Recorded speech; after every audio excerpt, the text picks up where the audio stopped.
Hello, good evening বন্ধুরা। দেখতে পাচ্ছেন এই মুহূর্তে দাঁড়িয়ে আছি আমি ময়মনসিংহ জেলার শিল্পাচার্য জয়নুল আবেদিন উদ্যান। একটি মজার বিষয় দেখানোর জন্য মূলত আমি এখানে হাজির হয়েছি। এই যে শিল্পাচার্য জয়নুল আবেদিন পার্ক এসেছি, এটি আমি গেটে এসে জিজ্ঞেস করলাম যে এই পার্ক কয়টা থেকে কয়টা পর্যন্ত খোলা থাকে। গেট ইনচার্জ আমাকে জানালেন যে এটি রাত দিন 24 ঘন্টা খোলা থাকে। দেখতে পাচ্ছেন বন্ধুরা, ঠিক এই হচ্ছে পার্কের একটি গেট মূলত, কিন্তু আমরা দাঁড়িয়ে আছি ঠিক গেটের বাইরে দাঁড়িয়ে আছি। দেখুন বাদামের দোকান, বাদাম খাচ্ছি। আজ আমি সবাইকেই বাদাম খাওয়াবো। এখানে বাদামের দোকান দেখতে পাচ্ছেন বন্ধুরা। এই পার্কের বিশেষত্ব বৈশিষ্ট্য যে রাত দিন 24 ঘন্টা খোলা থাকে। এখানে কোনো চুরি ডাকাতি ছিনতাইয়ের কোনো সম্ভাবনা নেই। তো এত চমৎকার, এত সিকিউরড একটা প্লেস, এটি সত্যি দেখার মতো। আমি এর পরবর্তীতে আপনাদের ঘুরিয়ে ঘুরিয়ে পার্কটি দেখাবো। এই যে দেখুন বাদাম বিক্রেতা আছে এখানে। ভাই, আপনি তো বাদাম বিক্রি করছেন এখানে, এই পার্কের ভেতরে কি কোনো চুরি ডাকাতি ছিনতাই কি এইরকম কোনো সম্ভাবনা আছে? না, এগুলো কোনো সম্ভাবনা নেই। কোনো সম্ভাবনা নেই।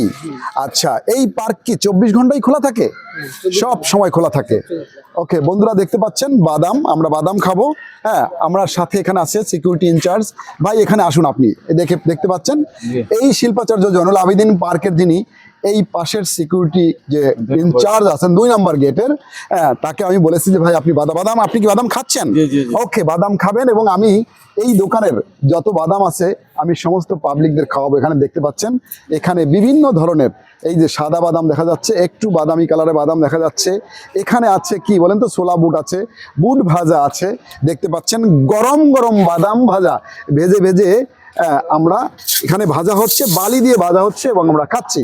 এবং বলে রাখি যে আমার ভাগ্নে, আমার আঙ্কল ডক্টর রিপন, তিনি ময়মনসিংহ মেডিকেল আছেন।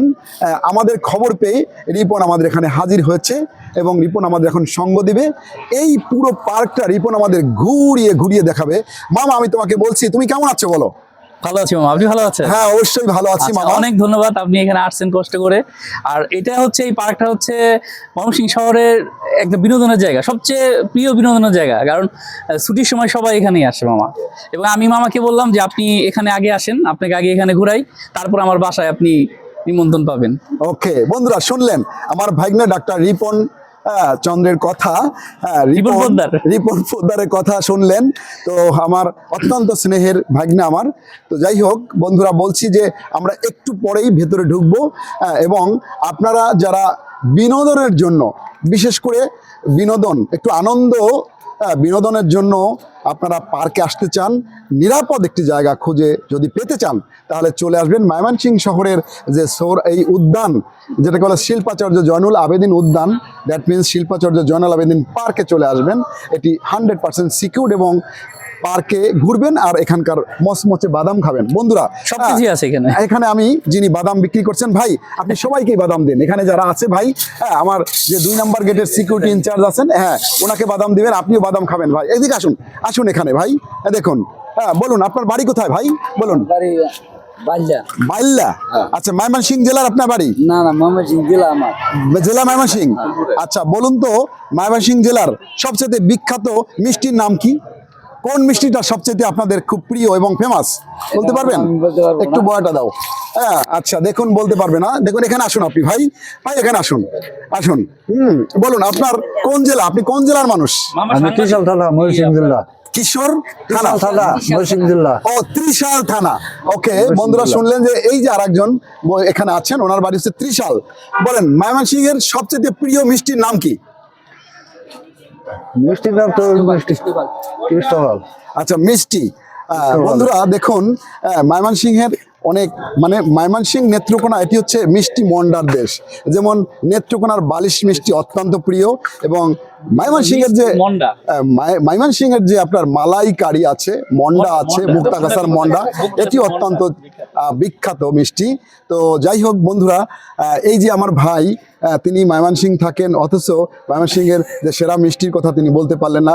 অবশ্যই আপনি ঢাকাতে যাবেন, আপনাকে ঢাকার মিষ্টি আমি খাওয়াবো। থ্যাংক ইউ, থ্যাংক ইউ ভাই।